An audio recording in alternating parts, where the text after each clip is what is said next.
Alright, so I'm gonna be talking about my favorite movie ever. I have two favorite movies. This one is the one that I tell people because it gives me an opportunity to show them, and I love nothing more than traumatizing people. My favorite movie is Tusk. Um, if you haven't heard of that movie, don't worry, I'm going to tell you about it. You can watch it before you listen to me tell you, but honestly, I could just tell you. This movie is with he's from Waiting. I don't know what his name is. And a few other people, including Johnny Depp, interestingly enough. So let me tell you about it. Basically, there is these two guys who have a podcast. I am not going to say their podcast name because I don't know. Just look it up. I don't know.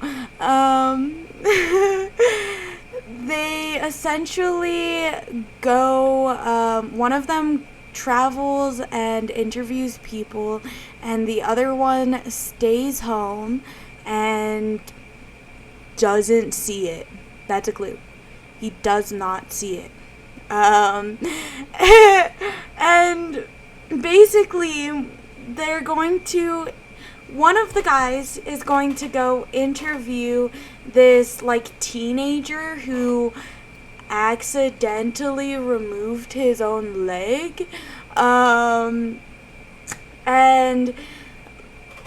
this dude, he goes, flies to Canada, gets there, gets to the kid's house, and he sees there's a bunch of people in black, and like he's like, oh, what's going on here, why is everyone here, and like just kind of obnoxious about it. And one of the kid's family members is like, yeah, he died. And he's like, oh, I'm sorry, I guess, and goes to a bar. But when he goes to a bar, he calls his friend, and he's like, bruh, like, the kid is dead. What am I gonna do? I just flew to Canada for no reason. One, that's me.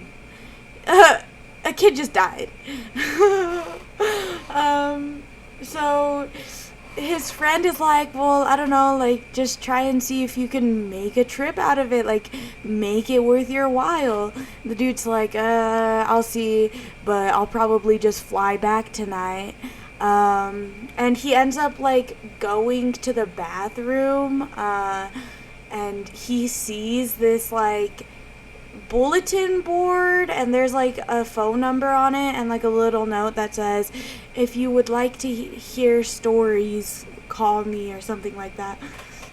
So he like talks to this man, and this man essentially tells him that he was a doctor and that he's a lonely old man who wants to tell stories to people, and he'll give them a couple nights like free stay.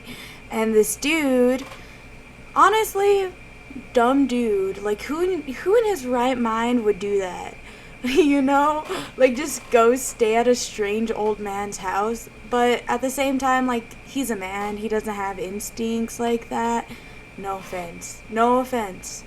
So he calls his friend back, and he's like, bruh, I know what I'm gonna do for the podcast. And doesn't tell him the address, doesn't tell him anything. Just tells him that he's gonna go stay with an old man for a couple days and see how it turns out. Okay, so he goes to stay with this old man, and he gets there. This old man is like, he's just weird. Like, there's just something about him that's off, but like he doesn't like say anything about it. He's like, this will make a good podcast episode. Which, no, bruh, you're gonna die. That's not a good podcast episode. Have some self-respect. Like, have some, I don't know. like survival skills. um Anyways, this old man and this dude, they're like sitting eating some food. No, actually they're drinking some tea. And like just talking. This dude was a sailor. He I guess like the boat that he was on had a crash. Also, just because this is my favorite movie doesn't mean I'm gonna get every detail right. So I'm just telling you the basis of what I remember of it. I've seen it a few times. I'm not perfect. Anyways, they're talking about this guy's like time in the Navy and about like what he like did, and basically this dude just gets to a story about when one of his ships like crashed or whatever, and about how this walrus saved his life essentially, and that kind of like sparked his interest in walrus. And like at that point, like these guys, they're just like walking around and like looking at all of his like artifacts that he has from his like life and like the military and stuff. And this dude, he touches this bone on the old man's wall. He's like, "What's this?" And the old man essentially is like, "Yep, that's a walrus penis, the biggest bone in the world." And the podcast dude is like, oh, and like wipes his hand or whatever. So they go back to like drinking tea, and eventually the podcast dude, his vision gets a little bit blurry and he passes out. Now when he wakes up, his legs, both of them, are removed at the kneecap. And he's sitting in this wheelchair, his legs bandaged up, and he's disoriented. He didn't know what's happening. He freaks out. And this old dude is like, "Bro, relax, you're fine. I'm a doctor, don't worry about it." And podcast dude is like, "Dude, my legs, what did you do with them?" And old dude is like, "Oh, well, you see, we were sitting at my table and we were having tea, and all of a sudden this big nasty looking spider comes up and bites you in the knee, so I had to chop off your leg." And he's like, "What about my other one?" And he's like, "Well, he bit you on that one too." What? Why didn't you just kill the spider? You know? Like, if that was true, why didn't you just kill the spider and like figure something else out? Like, I would be so mad if I got bit by a random spider and this dude just took my legs for it. You know? Like, that's crazy. So this podcast dude is like, "Oh, well, I guess there's nothing I can do about it. Like, can I go home?" And the like old dude is like, "No, you can't travel. You need to heal up. I'll let you go home after your legs have healed a bit." Spoiler, he doesn't let him go home. He's basically just like trapped this guy at his house, doesn't give him his phone. Like, he's just there doing nothing, like wishing that he could talk to his friends, wishing that he could leave this place because his legs just got taken away from him. That's major. He just wants to be far away from this man, and he can't. By this time, the other podcast dude and the original podcast dude's girlfriend are kind of getting a little bit suspicious. They're like, "Where is he? Like, what the hell?" And he leaves them this like voicemail because he's able to like get his phone, and it's basically like, "Help, Like, the voicemail's like, I need your help, like, come get me. But he doesn't say anything else besides that, because the old dude finds him and is like, bruh, you can't have your phone? What do you think this is? This isn't like summer camp. You're kidnapped. He doesn't say that, but essentially that's what he says. And so the, like, podcast dude's friend and his girlfriend, they, like, start calling around and see if he, like, got back on a plane or, like, what happened. And they realize that no one's seen him. His car, like, his rental car hadn't been turned in, like, nothing like that. So they fly to Canada, and they start looking for clues. They meet up with Johnny Depp, and he is playing this, I was gonna say he's played by, he's playing this French-Canadian private investigator who really loves poutine. And this movie was my introduction to poutine, so thank you, ? Anyways, they just do some, like, investigating. They go to a different, like, couple houses. They figure out where this, like, bar was that he visited and saw the guy's, like, phone number or whatever. And they start making their way to him.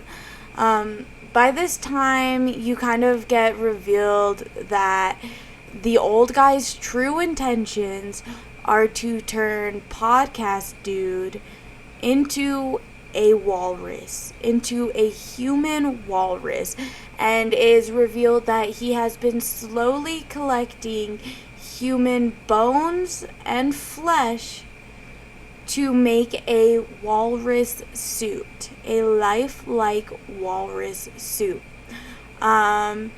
You see the old dude actually putting the podcast dude into the suit, which involves breaking bones, sewing skins together. He essentially looks like a patchwork of different skins, different skin tones, two huge tusks coming out of his mouth, and his bones are permanently changed in the way that they sit. They're permanently just broken. And he is essentially forced to learn how to live like a walrus, which involves the old dude pushing him into this random open, like, water. It's like this random huge room with, like, a fish tank. Like, it's like a zoo part in his house. Weird that he just had this room, but also weird that he just did that in general, I guess. So, yeah, he essentially just pushes podcast into this, like, body of water, and, like, it's like, yeah, you either sink or you swim. Which is it gonna be? And you see in this body of water there are other human walruses that have sadly not making it and just were left in that water. And so podcast guy, he does what he has to, and he starts living like a walrus, and he's eating the fish that this guy gives him. He's swimming with him, and he's just trying to survive. Eventually the guy's friend and his girlfriend come and rescue him, which I didn't mention before, but the guy's friend and his girlfriend were sleeping with each other while he was out of town, and then they come to rescue him. Just like, bruh, you really didn't care about him. You wouldn't have been doing it with each other if you cared about him. Like, what are you trying to do? Like, make sure that your bases are covered so you don't seem like a bad person. Get over it. You are a bad person. You slept with your best friend's girlfriend, and you slept with your boyfriend's best friend. You coming to save him is not gonna do anything, because it doesn't, which I'll get to that point. But just kind of rub it in his face. Like, you know what I mean? So anyways, back to them saving him. They save him along with the help of Johnny Depp, and instead of taking this man to a hospital to see if by any chance, by any miracle, they could make him a normal, functioning person again, they don't do that. What they do is take him to an animal sanctuary in Canada where neither of them live, and leave him there. They just leave him there at this animal sanctuary, and they come once a year on his birthday to see him and throw in a fish. What? You see your best friend, whose girlfriend you were screwing behind his back, mind you, as a abomination, for lack of a better word, and you decide to not help him. You decide to let him live like that and make him into an actual animal by giving him to an animal sanctuary. What? Like, if my best friend were turned into a human walrus in a human skin suit, I wouldn't just take them to a zoo and be like, well, go eat some fishes, go do some tricks. Like, no, I would not. I would try and take them to any doctor that I could see. Like, mind you, I'm not rich. I can't cover those medical expenses, but, like, we could figure it out. Like, I would try and figure it out. I wouldn't just take them to an animal sanctuary in a country I don't even live in. Yeah, they live in the United States. They left him in this animal sanctuary in Canada. What? And I bet that they were still doing it. They had even more freedom. His friend and his girlfriend had more freedom to do it because he's just a walrus now. He's not a man. He's just a walrus. He's going to be thinking about doing walrus things. You know, like, that's so infuriating to me. Just imagining myself, like, in that position. Like, if I were a walrus and my friends did that to me, like, I would be so mad at them. Like, I would drown them if they came to see me in the zoo. Like, that's so messed up. Who does that? Anyways, thanks for listening. Bye.